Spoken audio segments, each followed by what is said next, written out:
فاتحة. بسم الله الرحمن الرحيم. الحمد لله رب العالمين الرحمن الرحيم مالك يوم الدين إياك نعبد وإياك نستعين اهدنا الصراط المستقيم صراط الذين أنعمت عليهم غير المغضوب عليهم ولا الضالين. اللهم صل على محمد وآل محمد وعجل. ایک دفعہ اور سورہ فاتحہ پڑھ لیں. سید ارمان حسن نقوی ان کی اہلیہ سید ظفر مرحوم مغفور ظفر حسین جعفری، مرحوم سید ظہیر حسین شاہ، مرحوم مہربان علی عباسی، آپ سب کی مرحومین کے لیے. بسم اللہ الرحمن الرحیم. الحمد للہ رب العالمین الرحمن الرحیم مالک یوم الدین ایاک نعبد و ایاک نستعین اهدنا الصراط المستقیم صراط الذین انعمت علیہم غیر المغضوب علیہم ولا الضالین. الرحمن الرحیم. قل هو اللہ احد اللہ الصمد لم یلد ولم یولد ولم یکن له کفوا احد. بسم اللہ الرحمن الرحیم. قل هو اللہ احد اللہ الصمد لم یلد ولم یولد ولم یکن له کفوا احد. اللہم صل علی محمد وآل محمد. مغفرت کے لیے صلوات.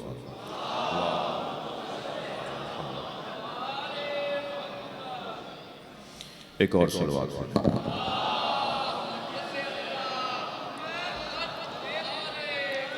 اعوذ باللہ من الشیطان الرجیم. بسم اللہ الرحمن الرحیم. الحمد للہ الذی لا یبلغ مدحتہ القائلون ولا یحصی نغماءہ العادون ولا یعدی حقہ المجتہدون. الذي ليس لصفته حد محدود ولا نعت موجود ولا وقت معدود ولا أجل ممدود. فطر الخلائق بقدرته ونشر الرياح برحمته. الصلاة والسلام على الرسول المسدد المصطفى الأمجد المحمود الأحمد سیدنا و مولانا و مولا الکونین جد الحسن والحسین عانی ابو القاسم محمد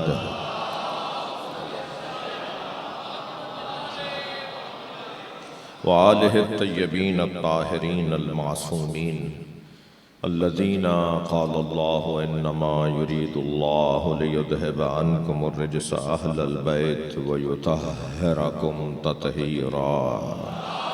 اللہم صل علی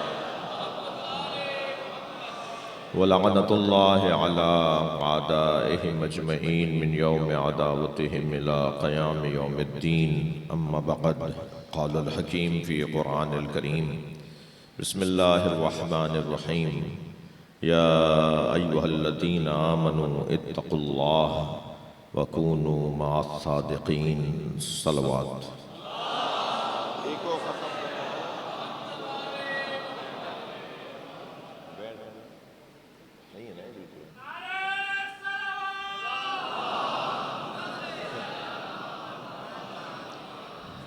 جن مرحومین کے نام لیے گئے ان کی مغفرت کے لیے بلند تر صلوات. اللہم صل علی محمد وآل محمد. آپ سب کی دعاؤں کی قبولیت کے لیے بلند تر صلوات. اللہم صل علی محمد وآل محمد. سورہ مبارکہ توبہ کی 119ویں آیت. اللہ مومنوں سے بات کر رہا ہے. یا ایھا الذین آمنوا، اے صاحبان ایمان، اتقوا اللہ، تقوی پروردگار اختیار کرو. مومن کو اللہ متقی دیکھنا چاہتا ہے. اگر کوئی بغیر ایمان کے تقوی اختیار کرے گا نا تو وہ تقوی نہیں ہوگا، لقوہ ہوگا. بیماری ہوگی، نفسیاتی بیماری. نفسیاتی بیمار ہوگا جو بغیر ایمان کے پرہیزگار بنے گا. وہ مومن ہے نہیں مگر پرہیزگار ہے تو پھر وہ کچھ نہ کچھ رونگ جائے گا، کسی بند گلی میں کھڑا ہو جائے گا. لہذا اللہ مومنوں سے کہہ رہا ہے کہ تقوی اختیار کرو. یا ایھا الذین آمنوا اتقوا اللہ، اے صاحبان ایمان تقوی پروردگار اختیار کرو.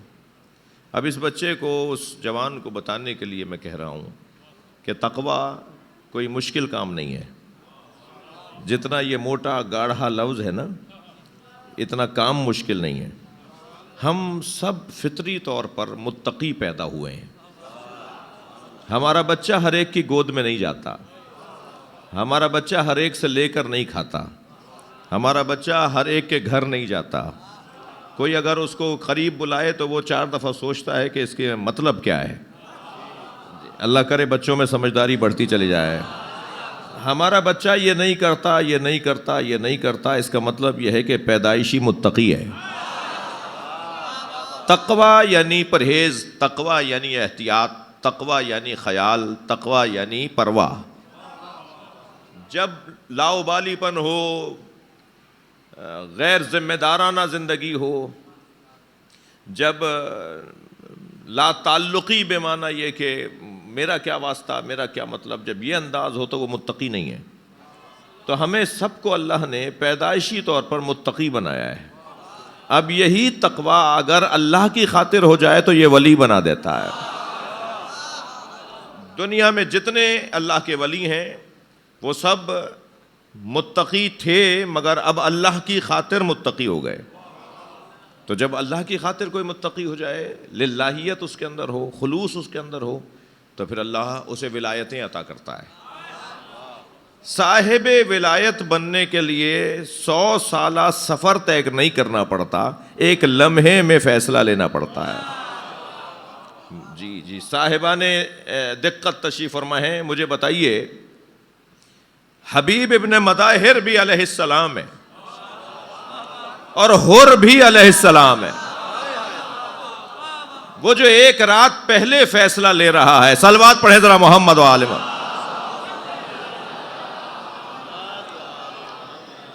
تو میں کیا اللہ کی عدم عدالت کے اوپر بات کر گیا؟ یعنی یہ سوال ذہن میں آئے کہ اللہ عادل نہیں ہے. جو مقام حبیب ابن مظاہر کا ہے وہی حر کا مقام ہوگا. معاملہ کچھ اور ہے. اللہ کے ہاں گنا نہیں جاتا، تولا جاتا ہے. صلوات پڑھ لیں محمد و آل محمد. لہٰذا میں یہ مطلب بیان کرنے کا مطلب یہ تھا کہ ممکن ہے کہ ہم کچھ ہی کم مدت میں بہت سارے کام کر جائیں. یہ توفیقات سے متعلق گفتگو ہے. یا ایھا الذین آمنوا اتقوا اللہ، اے صاحبان ایمان تقوی پروردگار اختیار کرو. میرا تھوڑا سا دل کہہ رہا ہے کہ تقوی پہ 2 منٹ اور رک جائیں. تقوی حلیے کو نہیں کہتے. پائچے ایسے ہوں، کپڑے ایسے ہوں، داڑھی ذرا اتنی بڑی ہو، ہاتھ میں تسبیح بھی ایسے ہو، حلیوں کا نام تقوی نہیں ہے، رویوں کا نام تقوی ہے. جی شہر میں رہ رہا ہوں، میرا سنیوں کے ساتھ تعلق کیسا ہے، میرا شہریوں کے ساتھ، ہندوؤں کے ساتھ تعلق کیسا ہے، اور پھر علی کا چاہنے والا تو ویسے ہی میرا ہے. میرا مومنین کے ساتھ تعلق کیسا ہے، میرے زبان میں صداقت کتنی ہے، میرے گفتار میں، میرے کردار میں امانت کتنی ہے. پورا شہر پکار کے کہے کہ اس سے سودا جا کے خریدو، وہ جعفر صادق کا شیعہ ہے. رویہ بتائے، طریقہ بتائے، لوگ مجھے بتانا نہ پڑے کہ میں کون ہوں، مجھے شناختی کارڈ نہ دکھانا پڑے کہ میں کون ہوں، بلکہ میرا کردار بتائے کہ میں کون ہوں، میرے اعمال بتائیں کہ میں کون ہوں. کسی نے دیکھا نہیں تھا کہ بت ابراہیم نے توڑے ہیں، مگر سارا شہر مان رہا تھا کہ یہ بت ابراہیم نے توڑے ہیں. کسی نے نہیں دیکھا تھا، مگر کام بتا رہا تھا کہ کام کس کا ہے. جب پکڑ کر لے آئے حضرت ابراہیم کو، ابراہیم تم نے بت توڑے ہیں؟ فرمایا اسی نے توڑے ہوں گے جس کے گلے میں کلہاڑی لٹکی ہے. حضرت ابراہیم نے چھوٹے چھوٹے سارے بتوں کو توڑا، مگر بڑے بت کو نہیں توڑا. کسی کی آنکھ پھوڑی، کسی کی ناک کاٹی، کسی کا گھٹنا توڑا، کسی کا پیر کاٹا، کسی کا پیٹ پھاڑا، اور ایک بڑے بت کے گلے میں کلہاڑی لٹکا دی، اور بڑے ہی اطمینان سے کام کر کے آ گئے. تو کہنے لگے، فرمانے لگے یہ اسی توڑا ہوگا جس کے گلے میں کلہاڑی لٹکی ہے. تو کہنے لگے وہ تو ناک پر بیٹھی مکھی نہیں جھل سکتا. جی جس طرح ہم مردوں کو اسما افہم بولتے ہیں نا، ایسے ہی ابراہیم علیہ السلام نے پوری امت کو اسماء فم بولا ہے. فرمایا جو ناک پر بیٹھی مکھی نہیں جل سکتا وہ تمہارا خالق کیسے ہے, وہ تمہارا رب کیسے ہے.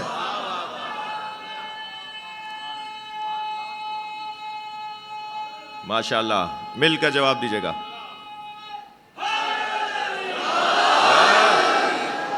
اب کسی نے نہیں دیکھا تھا کہ کام, اللہم صلی اللہ، کسی نے نہیں دیکھا تھا کہ حضرت ابراہیم نے بت توڑے, مگر سب یقین سے کہہ رہے تھے یہ کام ابراہیم کا ہے. بھائی مجمع میرے ساتھ چل رہا ہے, اس لیے میں ایک جملہ کہہ رہا ہوں. علی مولا جسے مارتے تھے نا, وہ جنازہ پکار کے کہتا تھا مجھے علی نے مارا ہے.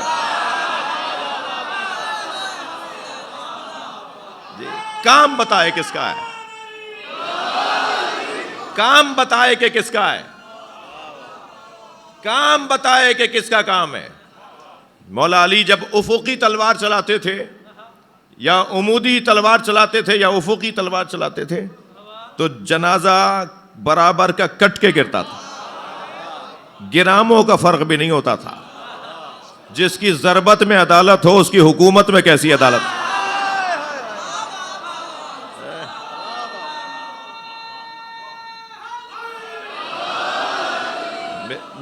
میرے مولا اب کام بتائے کہ کس کا کام ہے.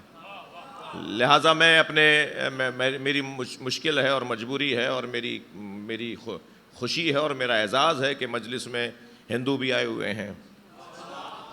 جی ابھی مجھے رستے میں شخصیت تشریف فرما تھی, ملاقات رہی, وہ بھی تشریف لائے ہوئے ہیں. اور سنی تو ویسے ہی ہماری جان ہے, تو میری جان بھی بیٹھے ہوئے ہیں جگہ جگہ. ایک صلوات پڑھیں ذرا محمد والے. تو بات وہ ہوگی جو مشترکہ ہوگی, گفتگو وہ ہوگی جو سب کے لیے ہوگی. اصل ساری میری آپ کی قیمت ہی میرا کردار ہے, ہمارا کردار ہماری قیمت ہے. جی ایمان اور عقیدے کا تعلق میرا اور میرے مولا کے ساتھ ہے, مگر جو مجھ سے ظاہر ہوتا ہے وہ میرا کردار ہے. یعنی میری زندگی بتاتی ہے کہ میرا تعلق کس کے ساتھ ہے. مجھے خود بولنا نہ پڑے کہ میں کون ہوں. جی چال بتائے کہ کون جا رہا ہے, حلیہ بتائے کہ کون جا رہا ہے. تھکے نہیں بیٹھے. میں اور آپ جس دروازے سے جڑے ہوئے ہیں نا, اس دروازے کا ایک موٹا پیغام یہ ہے کہ زمانے سے متاثر نہ ہونا. میں لفظوں کو بہتر کر رہا ہوں, حالات سے اثر نہ لینا. ہم طبیعتاً مزاجاً, اب جس امام کی یاد میں ہم جمع ہیں نا, اس کی زندگی کی سیرت کا ایک پہلو بیان کر رہا ہوں. حالات کیسے تھے میرے مولا کے زمانے میں اور کیسے ہی تھے, مگر میرے مولا نے بنیادیں رکھ دیں علم اور عمل کی. توجہ چاہوں گا.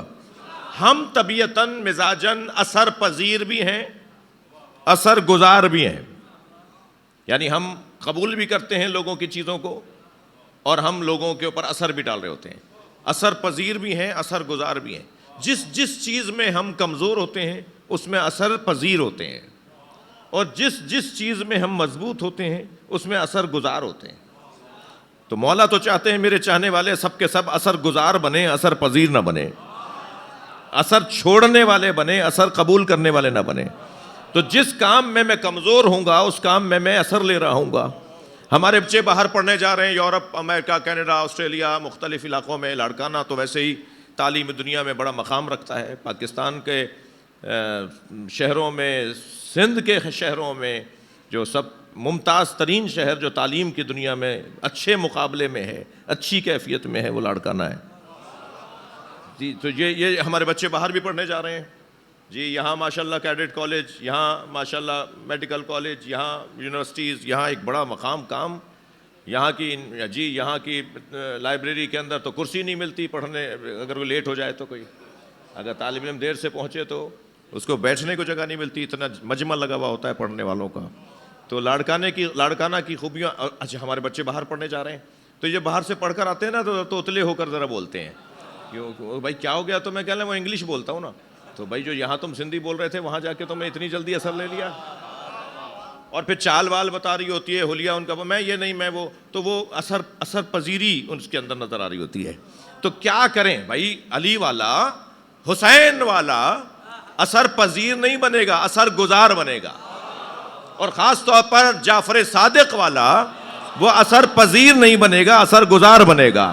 اب اسے علامہ اقبال نے 2 مصروں میں بیان کیا کہ میں کیسے کسی سے اثر لوں بھائی؟ کیا میں کوئی کمزور تھا؟ میرے پاس کسی چیز کی کمی تھی؟ میرے پاس عقیدے کی، کردار کی، میرے پاس افکار کی، نظریات کی کمی تھی جو میں کسی اور سے لوں؟ اگر میں نے کسی اور سے کچھ لیا ہے، میرے نزدیک آئیڈیل فلاں لیڈی ہیں، میرے نزدیک آئیڈیل فلاں شخصیت ہیں تاریخ کی، اور میں مولا علی کی بات نہ کروں اور لیڈی فاطمہ زہرا سلام اللہ علیہ کی بات نہ کروں، تو اس کا مطلب ہے کہ میں کمزور ہوں. تو میں اثر لے رہا ہوں، اثر چھوڑ نہیں رہا. علامہ اقبال نے فارمولہ دیا ہے کہ کیا کریں کہ ہم اثر گزار بنے، اثر پذیر نہ بنے. علامہ اقبال کہتے ہیں، جرمنی میں پڑھ رہے تھے، علامہ اقبال کہتے ہیں کہ خیرہ نہ کر سکا مجھے جلوے دانش فرنگ. یہ یورپ کی چمک سے میں متاثر نہیں ہوا، یہ یورپ کی رنگینیوں سے مجھ پر کوئی اثر نہیں پڑا. اقبال کہتے ہیں خیرہ نہ کر سکا مجھے جلوے دانش فرنگ، سرما ہے میری آنکھ کا خاک مدینہ و نجف. جو مدینہ اور نجف رکھتے ہوں وہ کسی اور کی بات کیسے کر سکتے ہیں؟ صلوات پڑھیں محمد و آل محمد پر. تو پہلے تو مجھے اپنے آپ کو یہ مضبوط بنانا ہے کہ میرے پاس سب سے زیادہ مال ہے، میرے پاس سب سے زیادہ دولت ہے، میں سب سے زیادہ امیر ہوں. میرا مقدمہ مکمل نہیں ہوا ابھی. میں یعنی ہم سب سے زیادہ پیسے والے ہیں. پیسہ کسے کہتے ہیں بھائی؟ وہ جسے 10 نفس پرستوں نے ہاتھ لگایا ہو. میں ایک عارف کی خدمت میں تھا، ایک اللہ کے ولی کی خدمت میں تھا، تو ان کے ہم بیٹھے تھے، کچھ نصیحتیں لینے کے لیے گئے تھے کہ اتنی دیر میں ان کا خادم آیا کہ فلاں جس کو ضرورت مند آیا ہے. تو انہوں نے اپنا مصلی کا کونا اٹھایا اور اس مصلی کے نیچے نوٹ رکھے ہوئے تھے. آیت اللہ عبد الکریم کشمیری کی بات کروں، مولانا دیدار سمرو صاحب تشریف فرمائے، ان کے بھی استادوں میں سے تھے، انہوں نے دیکھا انہیں. تو انہوں نے اپنے مصلی کا کونا اٹھایا تو اس میں نوٹ رکھے ہوئے تھے بہت سارے. تو نوٹوں کے ساتھ ایک چھوٹی سی چمٹا، اتنا سا چمٹا وہ بھی رکھا ہوا تھا. تو وہ چمٹا اٹھا کے نوٹ اٹھائے انہوں نے، وہ دے دیے، وہ لے کے چلا گیا. تو میں نے بعد میں پوچھا کہ کیونکہ جو اللہ کے ولی ہوتے ہیں نا، ان کا ایک ایک عمل پیغام دے رہا ہوتا ہے، ان کی زندگی کا ایک ایک عمل پیغام دے رہا ہوتا ہے. میں نے ان کے نوکر سے پوچھا کہ یہ کیا کیا استاد نے؟ کہنے لگے یہ نوٹ کو ہاتھ نہیں لگاتے. کہتے ہیں نہ جانے کس کس نفس پرست نے اسے ہاتھ لگایا ہے. یہ لوگ تو ہم سے زیادہ پیسے والا کوئی نہیں ہے، ہم سے زیادہ غنی کوئی نہیں ہے، ہم سے زیادہ مضبوط کوئی نہیں ہے، ہم سے زیادہ صاحب ثروت کوئی نہیں ہے. تھکے نہیں ہے تو جملہ کہہ رہا ہوں. ہم سے زیادہ مالدار کوئی نہیں ہے، اس لیے کہ ہمارے ذہن و دماغ پہ علی کی حکومت ہے. کچھ کیا کوئی لہذا اے صاحبان ایمان تقوی پروردگار اختیار کرو. اور یا ایھا الذین آمنوا اتقوا اللہ. اب بات یہاں مکمل نہیں ہوئی. مومن کو متقی بننا ہے، اور متقی ہونا بھی کافی نہیں ہے. جو صرف متقی ہو کر رہ جاتے ہیں نا، تو پھر وہ معاشرے کا وبال بن جاتے ہیں. متقی وہ چاہیے جو صادقین کے ساتھ رہتا ہو. یا ایھا الذین آمنوا، صلوات پڑھیں تو میں عرض کر رہا ہوں. یا ایھا الذین آمنوا قرآن ہے بھائی، ہے بہت واضح طور پر اللہ نے ہمیں رستہ بتایا ہے. کہیں ہمیں پریشان ہونے کی ضرورت نہیں ہے. فاسألوا اہل الذکر ان کنتم لا تعلمون. اگر نہیں جانتے ہو تو اہل ذکر سے پوچھو. تو جن سے پوچھنے کا حکم دیا جا رہا ہے ان کو سب پتا ہوگا، تبھی تو اعلان عام ہے. ورنہ کوئی کہہ دے صاحب انہیں تو یہ مسئلہ نہیں آتا، انہیں تو وہ مسئلہ نہیں آتا. تو وہ کوئی ہے کہ جسے سب کچھ آتا ہو؟ وہ کون ہے جسے سب کچھ آتا ہے؟ پھر قرآن نے ایک مرتبہ لہجہ بدل کے کہا، توجہ چاہوں گا، اے صاحبان ایمان اتقوا اللہ وکونوا مع الصادقین. اے صاحبان تقوی، اے صاحبان ایمان تقوی اختیار کرو اور سچوں کے ساتھ ہو جاؤ. سچوں میں سے ہونے کی بات نہیں ہے، کونوا من الصادقین نہیں ہے، سچوں میں سے ہو جاؤ. تو پھر جب اللہ ہی ان کے برابر ہمیں نہیں رکھ رہا، تو یہ امت کو کیا شوق ہے کہ نبی ہم جیسے ہیں، علی ہم جیسے ہیں. اللہ نے یہ نہیں کہا ہے ان میں سے ہو جاؤ، اللہ نے کہا ان کے ساتھ ہو جاؤ. ان میں سے ہم ہو ہی نہیں سکتے. مدینہ تو سچوں سے بھرا ہوا تھا، اور ابو ذر سے زیادہ تو سچا نہ آسمان نے دیکھا نہ زمین نے دیکھا. ایسے ایسے سچے موجود تھے، مگر مباہلے میں لعنت کرنے کے لیے ابو ذر نہیں گئے. مباہلے میں جھوٹوں پہ لعنت کرنے کے لیے 5 ہی نکل کر گئے. صلوات پڑھیں محمد و آل محمد. بھائی بہت بڑا مجمع، اس سے بہتر صلوات ہدیہ کریں. جی اب وہ جو سچوں کے ساتھ ہونے کا اللہ نے حکم دیا ہے، یہ گھرانہ جس گھرانے کو میں ائمہ اہل بیت کہتا ہوں، یہ سب سچوں کی انجمن ہے. یہ سارے کاظم ہیں، یہ سارے تقی ہیں، یہ سارے نقی ہیں، یہ سارے عسکری ہیں، یہ سارے سجاد ہیں، یہ سب شہید ہیں، یہ سب کے سب صادق ہیں، یہ سب کے سب مجتبی ہیں، یہ سب مرتضی ہیں، یہ سب مصطفیٰ ہیں. مگر جیسے جیسے ضرورت پڑی ایسے ایسے لقب سامنے آتا چلا گیا. ضرورت عسکری کے لقب کی پڑی تو عسکری سامنے آ گئے، ورنہ یہ سارے عسکری ہیں، یہ سب کے سب صادق ہیں. مگر جس زمانے میں ہر گھر سے ایک آواز آتی تھی قالا فلاں قالا فلاں، مدینہ منورہ کا پورا شہر مدرسہ بن گیا تھا. اس دور میں ہر گھر کے اندر مدرسین بیٹھے ہوئے تھے. اعلان ہو جاتا تھا کہ فلاں گھر کے اندر فلاں استاد پڑھائے گا اور فلاں میں فلاں استاد پڑھائے گا، اور پھر شاگرد اس درس سے نکل کے اس درس میں جاتے تھے. یہ آکسفورڈ اور کیمبرج کی تاریخ یقیناً بڑی تاریخ ہے، مگر میرے مولا صادق نے جو مرکز علم مدینے کو بنایا، اس کی تاریخ کسی سے کم تاریخ نہیں ہے. لہذا میرے مولا کا دور وہ دور کہ ہر گھر سے نظریات بیان کرنے اور پڑھانے اور درس اور تدریس کا عمل جاری ہے. اور شاگرد کیا کہتے تھے آپس میں؟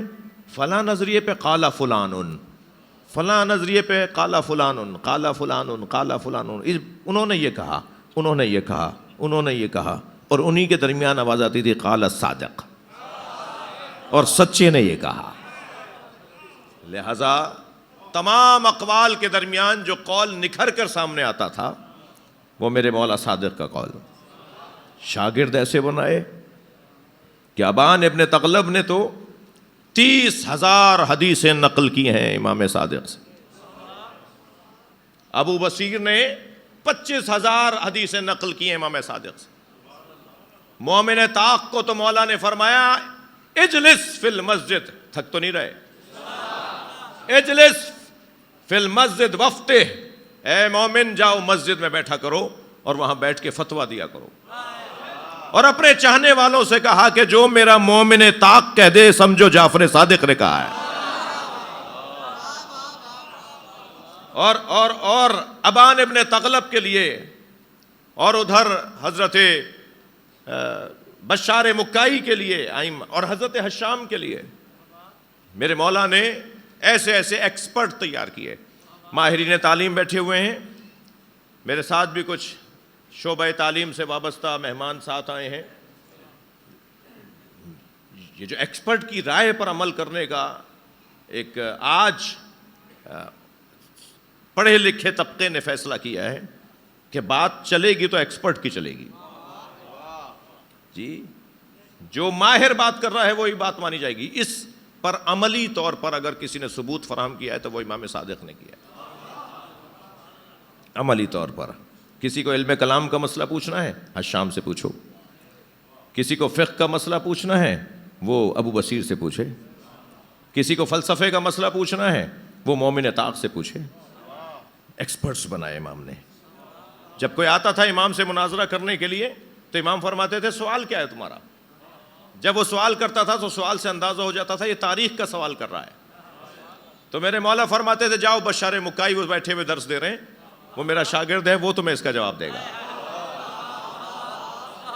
جب امام سوال سنتے تھے اور معلوم ہوتا تھا یہ علم کلام کا سوال ہے، فرماتے تھے جاؤ وہ جو حشام بیٹھے ہوئے گفتگو کر رہے ہیں وہ جو سامنے شاگردوں کو لیے بیٹھے ہوئے ہیں وہ میرا شاگرد ہے، اس کا جواب وہ دے گا تمہیں۔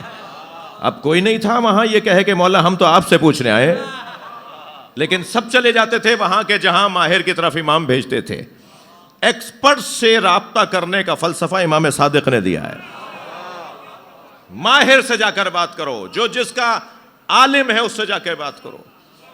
ہمارے ہاں کیفیت یہ ہے کہ سارے مسئلے میری جیب میں، ہمارے ہاں تو مشکل یہ ہوئی ہے نا کہ سارے مسئلوں کا جواب میرے پاس موجود ہے، اور میں کبھی نہیں کہتا، میں اپنے اوپر رکھ کر بات کر رہا ہوں بھائی، کبھی میں نہیں کہتا کہ صاحب اس کا مسئلہ یہ ماہرانہ گفتگو ہے، اس کا آپ سوال فلاں عالم سے کر لیں۔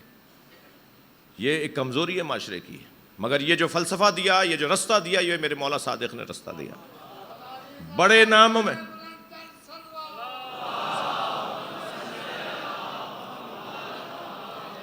میں نے نام آپ کے سامنے لیے، ان بڑے ناموں میں ایک نام حضرت حشام کا ہے، حشام ابن حکم رضوان اللہ تعالی علیہ۔ حشام کہتے ہیں کہ میں نے امام صادق کے فرزند امام کاظم کو الٹے ہاتھ سے کھانا کھاتے دیکھا، تو مجھے تعجب ہوا کہ حکم تو ہمیں خود امام یہ دیتے ہیں کہ سیدھے ہاتھ سے کھانا کھاؤ، اور امام کے وہ بیٹے جو کل ہمارے امام ہوں گے وہ الٹے ہاتھ سے کھانا کیسے کھائیں گے؟ کہتے ہیں مجھے جانا کہیں اور تھا، میں نے رخ کیا امام صادق کی گلی کی طرف کہ جا کر امام سے پوچھتا ہوں کہ آپ کے بیٹے کا یہ منظر دیکھ کر آ رہا ہوں۔ تو میں امام صادق کی گلی میں داخل ہوا تو سامنے سے ابو بصیر آ رہے تھے۔ حشام کہاں جانا چاہتے ہو؟ کہ مولا سے ملنا ہے۔ کہ مولا کے ملنے کا وقت نہیں ہے، یہ مولا کے ملنے کا وقت نہیں ہے، مسئلہ کیا ہے، کیا پوچھنا ہے؟ کہ ایک منظر دیکھ کر آ رہا ہوں جس نے مجھے الجھا دیا۔ کہ حشام کیا منظر دیکھا ہے؟ کہا ابو بصیر میں منظر یہ دیکھا کہ موسیٰ کاظم ایسے کھانا کھا رہے ہیں، ایسے سیدھے ہاتھ سے تکیہ لگائے ہوئے ہیں۔ تو کہا اس میں پریشانی کی کیا بات ہے، امام کے دونوں ہاتھ سیدھے ہوتے ہیں۔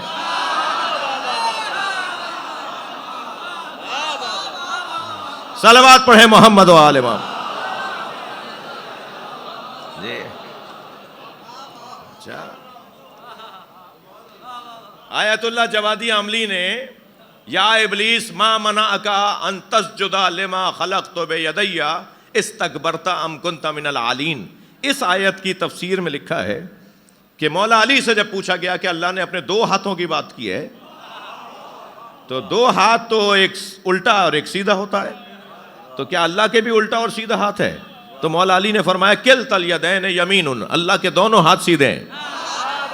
اس آیت کی تفسیر میں مولا صادق سے یہ قول نقل ہوا کہ ائمہ کے سارے ہاتھ سیدھے ہیں۔ پھر آیت اللہ جوادی عاملی نے تو بڑا حسین جملہ لکھا ہے۔ آیت اللہ جوادی عاملی کہتے ہیں کہ ائمہ اہل بیت کے دونوں ہاتھ سیدھے ہوتے ہیں اور اہل بیت کے دشمنوں کے دونوں ہاتھ الٹے ہوتے ہیں۔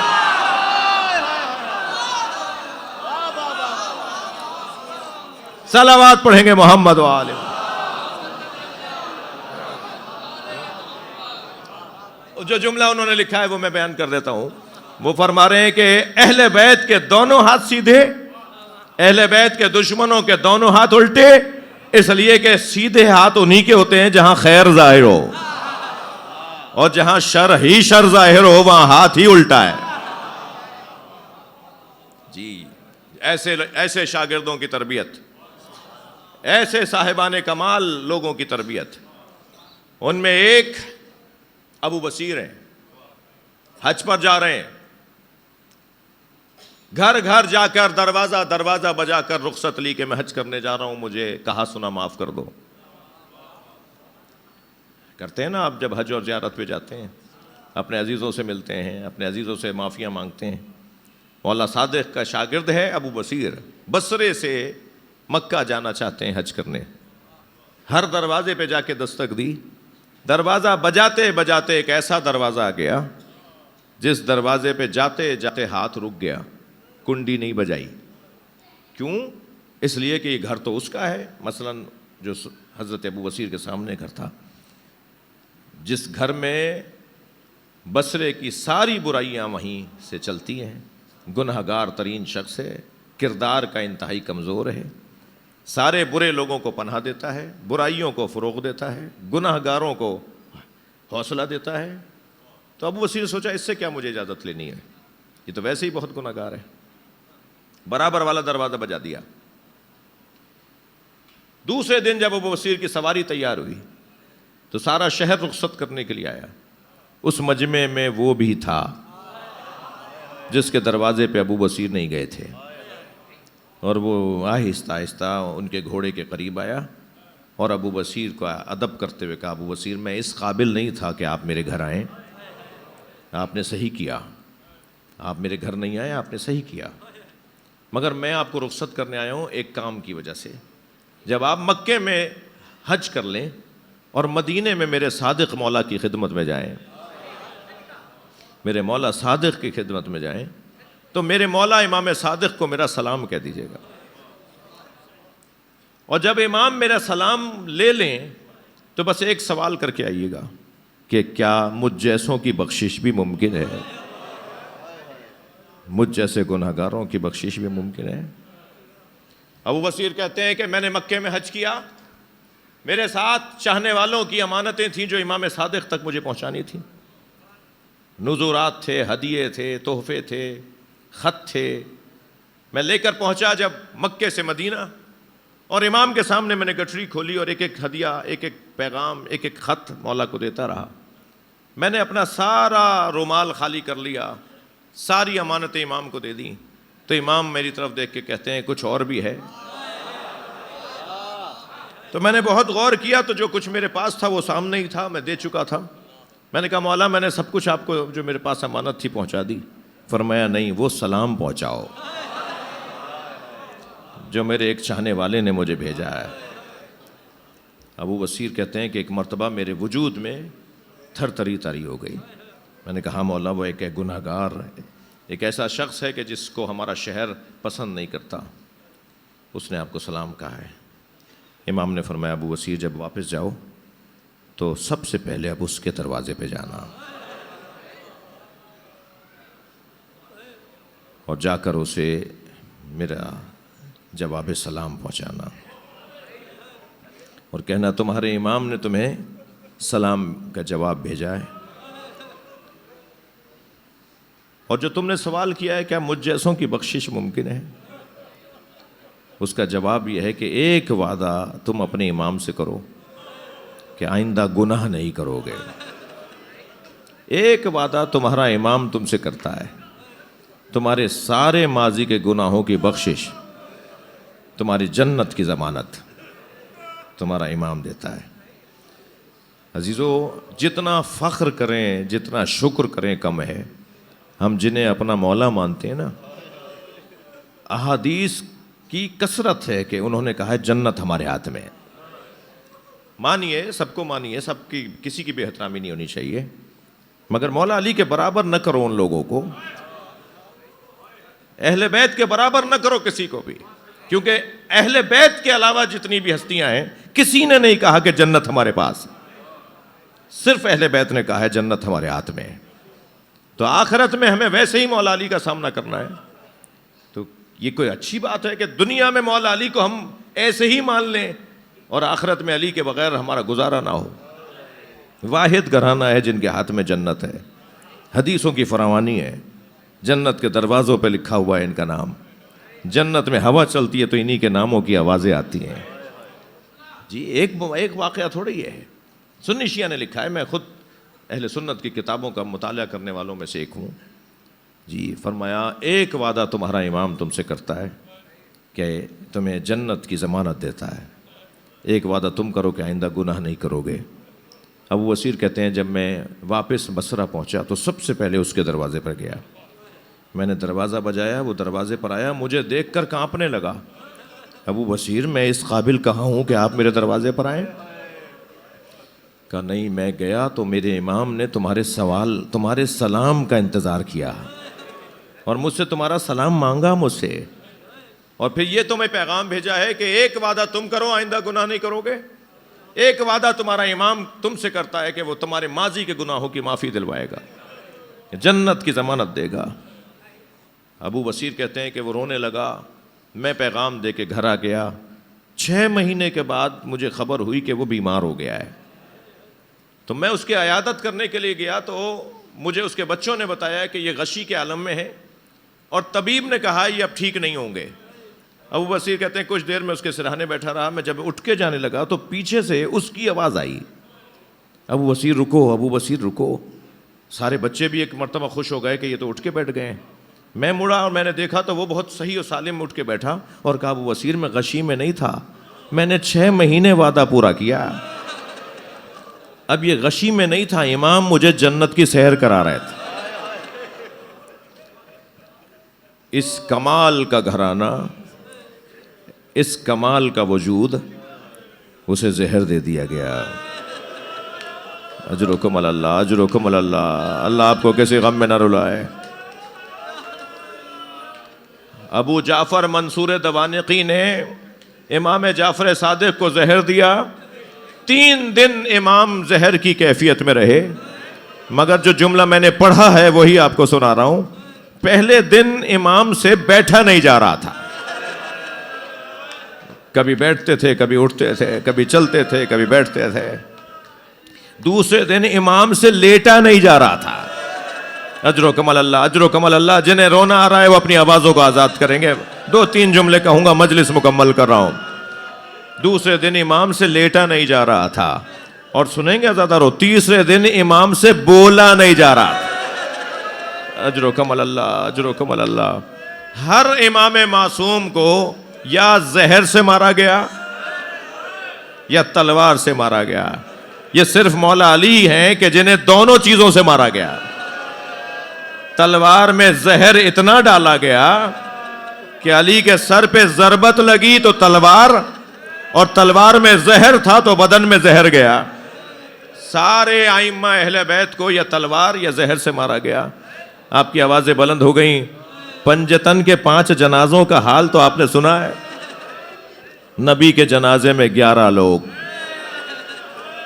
علی کے جنازے میں, جناب زہرا کے جنازے میں 4 لوگ. اجرکم اللہ, اجرکم اللہ. آپ کی آوازیں بلند ہیں, اللہ آپ کو اجر عطا فرمائے. نبی کے جنازے میں 11 لوگ. جناب زہرا کا جنازہ ہوا اس گھر کے اندر 95 دن یا 75 دن کے بعد. نبی کی رحلت کے 75 یا 95 دن کے بعد سیدہ کا جنازہ ہوا.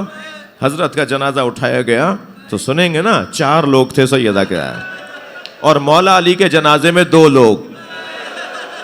مولا کائنات جس کی وجہ سے اللہ نے زمین آسمان بنایا, اس کا جنازہ اٹھانے والے 4 لوگ نہیں تھے.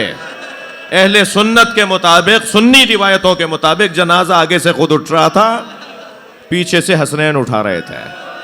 جہاں جنازہ مڑتا تھا حسنین بھی وہاں مڑ جاتے تھے. 4 لوگ بھی نہیں, کاندھے دینے کے لیے 4 لوگ ہونے چاہیے نا کم سے کم. میت کو اٹھانے کے لیے کم سے کم 4 لوگ ہونے چاہیے. اہل سنت کے مطابق 2 لوگوں نے جنازہ اٹھایا ہے. اب میرے بھائی مولا علی کے یہ کمال کے طور پہ بیان کرتے ہیں کہ علی کا معجزہ یہ تھا کہ جنازہ خود علی کا خود بخود چل رہا تھا. کبھی یہ بھی تو اپنے آپ سے ہمیں پوچھنا ہوگا کہ لوگ کہاں کے چلے گئے تھے. کبھی ہمیں تاریخ کے صفحے سے یہ بھی تو پوچھنا ہوگا کہ آخر نوبت ایسی کیوں آئی کہ علی کے جنازے میں کوئی نہیں ہے. حجاج ابن یوسف نے 3000 جگہ گڑھے کھدوائے کہ یہاں سے علی کا جنازہ نکلے گا تو میں اسے سولی پہ لٹکاؤں گا. اور حجاج کا زمانہ ہے امام باقر کا زمانہ, یعنی امام باقر کے زمانے سے, امام علی کے زمانے سے امام باقر کے زمانے تک مولا علی کی قبر کو مخفی رکھا کہ کہیں جنازے کی بے حرمتی نہ کی جائے. آج اتنا بڑا مجمع میرے مولا علی کے چاہنے والوں کا لاڑکانہ میں جمع ہے. 4 لوگ نہیں تھے علی کا جنازہ اٹھایا. پہلا جنازہ نبی کا 11 لوگوں نے, دوسرا جنازہ سیدہ کا 4 لوگوں نے. مولا علی کے جنازے میں 2 لوگ ہیں. بہت شکایت تھی امت کو کہ اہل بیت ہمیں جنازے میں نہیں بلاتے. بار بار شکوہ کرتے تھے امت کے لوگ کہ اہل بیت ہمیں اپنے جنازوں میں نہیں بلاتے, رات کی تاریکی میں دفنا دیتے ہیں, بغیر اطلاع کیے دفنا دیتے ہیں. پہلا جنازہ تھا جو امت کے کاندھوں پہ دیا, وہ امام حسن کا جنازہ تھا. امت نے اتنے تیر مارے, اجرکم اللہ, اجرکم اللہ. امت نے نبی کے بڑے بیٹے کے جنازے پر اتنے تیر مارے کہ بہنیں جنازے سے تیر نکالتی رہ گئے. اجرکم اللہ, اجرکم اللہ. اور 5ویں جنازے کا حال بتاؤں, حسین کے جنازے پہ تو گھوڑے دوڑا دیا. سیدہ زینب نہیں پہچان سکی. انت اخی زینب, کیا تم ہی زینب کے بھائی حسین ہو؟ اجرکم اللہ, اجرکم اللہ. مجلس ہو گئی, آپ کا گریہ بلند ہو گیا. عزادارو، ایک ایک امام کے جنازے کے ساتھ امت نے کیا کیا ہے. پھر بھی بعض لوگ کہتے ہیں یہ شیعہ روتے کیوں ہیں؟ اگر یہ آپ کا گریہ نہ ہوتا نا تو یہ پیغام ہی نہ پہنچتا. آج میرا بھائی محمد علی، آج میرا بھائی فضل ہمدرد، آج مولانا اسحاق صاحب، آج مولانا طارق جمیل صاحب، یہ بڑے بڑی شخصیات جو آج بیان کر رہے ہیں نا اہل بیت کی عظمت، یہ آپ کی مجلس کی وجہ سے ہے، یہ آپ کے ماتم کی وجہ سے ہے، یہ آپ کے جلوسوں کی وجہ سے ہے. اگر اہل بیت کے مصائب کو بیان نہ کیا گیا ہوتا تو آج حق بولنے والوں کی تعداد اب نہ پڑتی. کیا ہوا ہے اہل بیت کے ساتھ؟ امام زین العابدین کو زہر دے دیا. اجرکم اللہ، اجرکم اللہ. سنیں گے امام محمد باقر کو زہر دے دیا گیا، امام جعفر صادق کو زہر دے دیا گیا. سلسلہ آگے بڑھے گا نا تو 14 سال تک امام کاظم جیل میں رہے. 14 سال تک امام صادق کا بیٹا، امام جعفر صادق کا فرزند امام موسیٰ کاظم 14 سال تک قید میں رہے. مجھے جلدی نہیں ہے.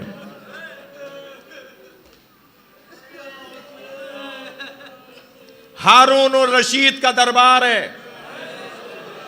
رات کے وقت میں ہارون اپنے دربار میں محفل سجاتا ہے. کسی نے بتایا کہ ہم نے بازار میں ابو العطا نامی شاعر کو دیکھا ہے جو مدینے کا رہنے والا ہے اور وہ بغداد آیا ہوا ہے. تو ہارون نے کہا ڈھونڈ کے لاؤ، اتنا بڑا شاعر، غزل سنیں گے اسے. جب ابو العطا کو دربار میں لایا گیا نا تو ابو العطا سے کہا ابو العطا تم تو مدینے کے رہنے والے ہو، تم بغداد میں کیسے آئے ہو؟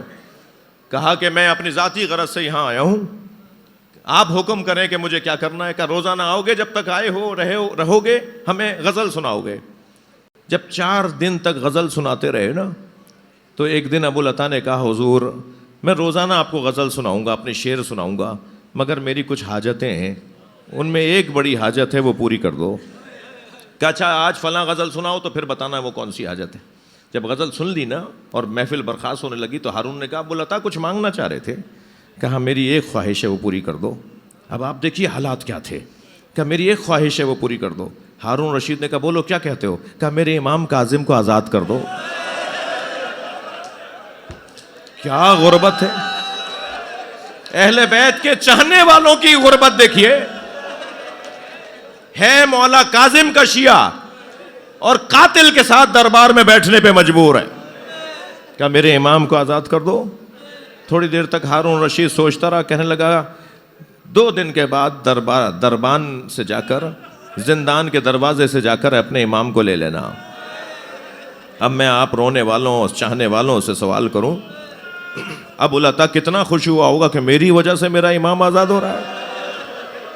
ایک شیعہ کے لیے اس سے بڑھ کر کیا مقام ہوگا کہ اس کی وجہ سے اس کے امام کو رہائی مل جائے.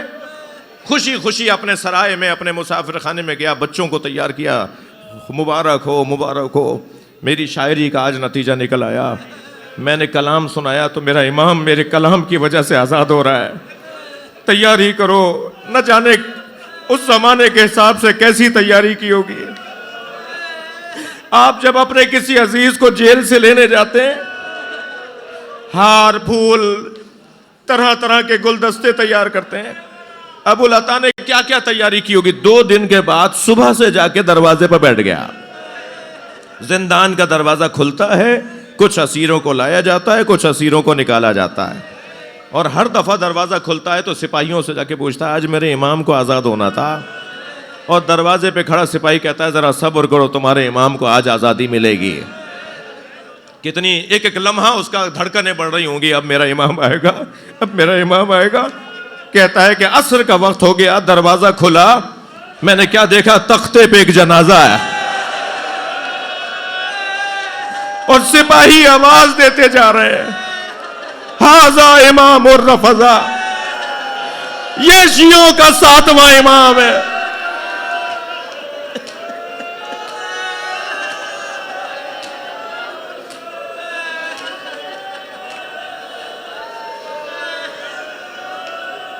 اللہ لعنت اللہ علی القوم الظالمین. یا اللہ ان آوازوں پر رحمت نازل فرما، رونے والوں کی تحقیقات میں اضافہ فرما، امام زمانہ کے ظہور میں تعجیل فرما. یا حسین یا